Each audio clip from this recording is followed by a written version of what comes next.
শুভ সকাল। আমি হব সকালবেলার পাখি, সবার আগে কুসুম বাগে উঠবো আমি ডাকি। সূর্য মামা জাগার আগে উঠবো আমি জেগে।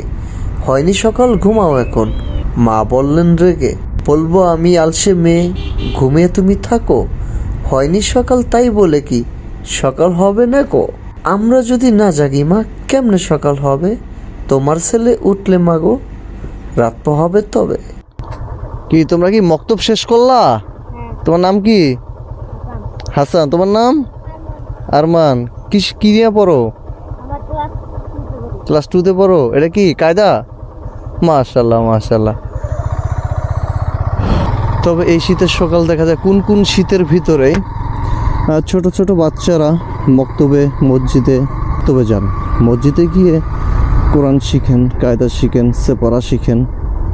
তো বন্ধুরা, এই যে দেখতেছেন আমার পাশে কত সুন্দর চাষিরা সারি বেঁধে ফসল রোপণ করছেন। সত্যি এটি শীতের সকাল। কাকা কি লাগান? রসুন লাগান। আচ্ছা, যাওয়া যায় দিক দা? নামা যায়? এই হলো আমাদের বাংলা, এই হলো আমাদের প্রাকৃতিক, এই হলো আমাদের ভালোবাসা, এই হলো আমাদের সৌন্দর্য। তবে গ্রাম বাংলায় আমাদের এইসব চিত্র শীতকালে খুব সুন্দর উপভোগ করা যায়।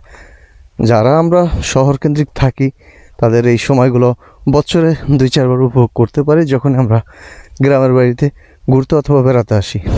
এই শীতকালের এই সময়টাকে পাওয়ার জন্য আমরা দীর্ঘ 1 বছর অপেক্ষা করছি। সুতা বাইতে তারপরে লাগান। তো অনেক সুন্দর হয়েছে, লাইন হয়ে যাবে না?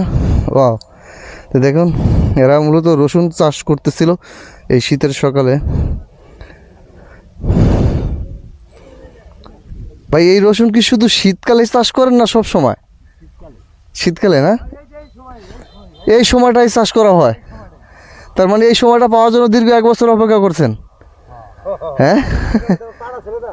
ও, এর আগে কি ছিল? পাট ছিল।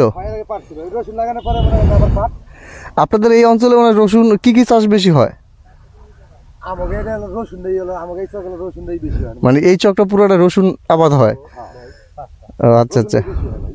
না, আমি যাওয়া ধরছিলাম, দেখতেছি আপনারা খুব সুন্দর সারি বেঁধে কি যেন চাষ করতেছেন।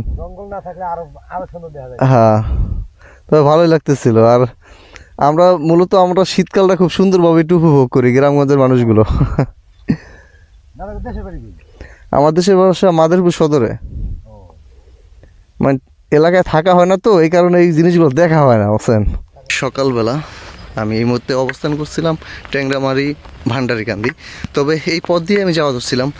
এই শীতের সকাল এত সুন্দর দৃশ্য দেখব বা এই দৃশ্য দেখার জন্য আমাদের অপেক্ষা করতে হয় দীর্ঘ 1 বছর। নিশি ভেজা মাটিতে খালি পায়ে গামছা কোমরে বেঁধে, কেউ বা মাথায় বেঁধে খুব সুন্দরভাবে তারা আবাদ শুরু করেছেন। সেগুলো দেখে আসলে নিজেকে কন্ট্রোল করতে পারলাম না। আমারও খুব শখ জাগলো যে আমিও কয়েকটা বীজ রোপণ করি। তাই তো তাদের সাথে শুরু করে দিলাম। সকালটা খুব সুন্দর ছিল। ভালো থাকবেন, আবার দেখা হবে পরবর্তী কোনো ভিডিওতে। আল্লাহ হাফেজ।